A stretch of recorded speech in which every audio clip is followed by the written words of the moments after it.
আমার ছোট ভাই। চল চল ইমাম সাহেবের কাছে চল। ইমাম সাহেব ও আমার বাড়িতে এসে বলে আমাকে এক গ্লাস পানি দে। যখন আমি পানি আনতে গেলাম তখন সে আমার ছোট ভাইকে নিয়ে পালা যেতেছে। ইমাম সাহেব ও মিথ্যা বলতেছে, সত্য হচ্ছে এটাই, ও আমার ভাইকে আমার কাছ থেকে নিয়ে যাইতেছে। ইমাম সাহেব এই দুজনকে এই গ্রামে প্রথম দেখতেছি। আমার মনে হয় এই বাচ্চাটি কালো গঞ্জিওয়ালা ভাইটির হবে।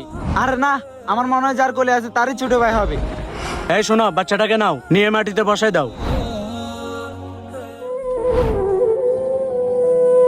শোনো, তোমাদের দুজনের মধ্যে যে বাচ্চাটাকে উঠাবে তাকে শাস্তি দেওয়া হবে। আমার ভাই। ইমাম সাহেব আপনি যা শাস্তি দেবার আমাকে দিন, তারপর আমি আমার ছোট ভাইয়ের কষ্ট দেখতে পারবো না।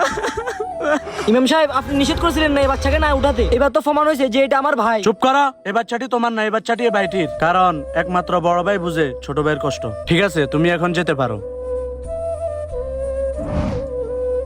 এই শোনো, ওকে শিকল পেতে মারো। বড় ভাই থাকলে কমেন্টে লিখি আলহামদুলিল্লাহ।